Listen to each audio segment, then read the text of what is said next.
Hi friends, എല്ലാവർക്കും വേറിട്ട രുചികളിലേക്ക് സ്വാഗതം. എല്ലാവരും സേഫായിട്ടിരിക്കുന്നു എന്ന് വിശ്വസിക്കുന്നു. ഇപ്പോൾ പ്രത്യേകിച്ച് കർക്കിടക മാസം ആയതിനാൽ തന്നെ നമ്മുടെ ആരോഗ്യ കാര്യങ്ങൾ കൂടുതൽ ശ്രദ്ധിക്കേണ്ട ഒരു മാസമാണ്.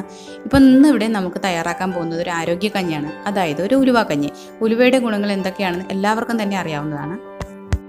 പണ്ട് മുതൽക്ക് തന്നെ നമ്മൾ ഉണ്ടാക്കി വരുന്നതാണ് ഉലുവ കഞ്ഞി. ദഹനക്കേടിനും നെഞ്ചെരിച്ചിലിനും വളരെ നല്ലൊരു പ്രതിവിധിയാണ് ഈ കഞ്ഞി.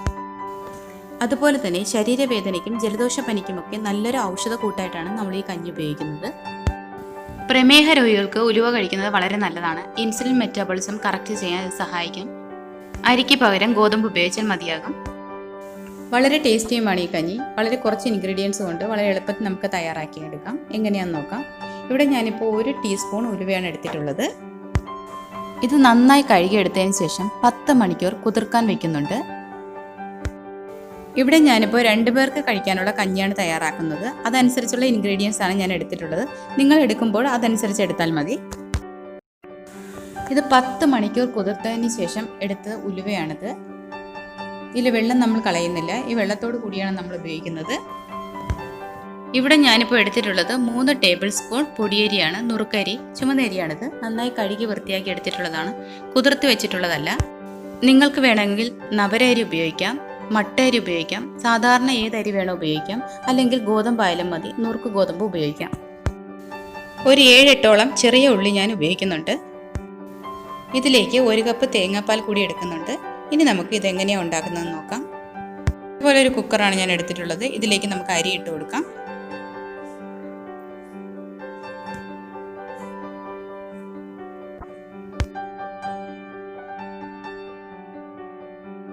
ഉലുവ ഇട്ട് കൊടുക്കാം. വെള്ളത്തോട് കൂടിയാണ് ഉലുവ ഇട്ട് കൊടുക്കുന്നത്.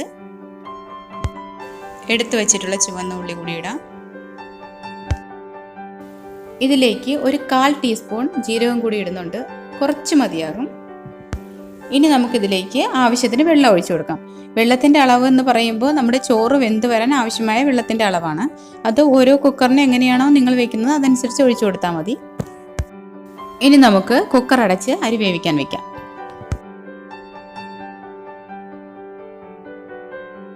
ഇതിപ്പോൾ ഞാനൊരു 3-4 വിസിൽ അടുപ്പിച്ചിട്ടുണ്ട്. ഒരു അരമണിക്കൂർ കഴിഞ്ഞതിന് ശേഷം നമുക്ക് തുറന്നു നോക്കാം. ഇപ്പോൾ ഒരു അരമണിക്കൂർ കഴിഞ്ഞു. നമുക്കിതൊന്ന് തുറന്നു നോക്കാം.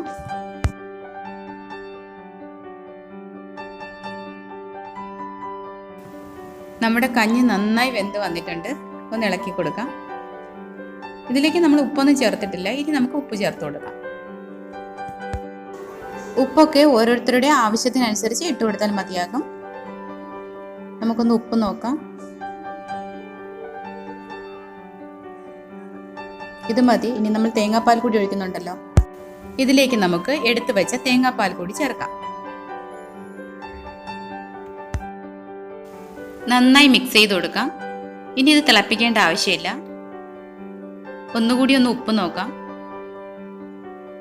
ഇപ്പോൾ കറക്റ്റാണ്. നമ്മുടെ ഉലുവക്കഞ്ഞി ഇവിടെ റെഡി ആയിട്ടുണ്ട്. ഒരു ബൗളിലേക്ക് മാറ്റാം.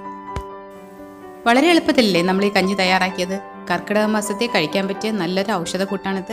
നല്ല ടേസ്റ്റിയുമാണ് ഈ കഞ്ഞി. നിങ്ങൾ എല്ലാവരും ഒന്ന് ട്രൈ ചെയ്ത് നോക്കണം. നിങ്ങൾക്ക് ഇഷ്ടമായിട്ടുണ്ടെങ്കിൽ ലൈക്ക് ചെയ്യണം, മറ്റുള്ളവർക്ക് ഷെയർ ചെയ്ത് കൊടുക്കണം. അതുപോലെ തന്നെ എൻ്റെ ചാനലൊന്ന് സബ്സ്ക്രൈബ് ചെയ്യണം. തൊട്ടടുത്ത ബെല്ലൈക്കണും ഓളും കൂടി പ്രസ് ചെയ്താൽ ഞാനിടുന്ന വീഡിയോസ് എല്ലാം അപ്പോൾ നോട്ടിഫിക്കേഷനായി നിങ്ങൾക്ക് ലഭിക്കുന്നതാണ്. താങ്ക്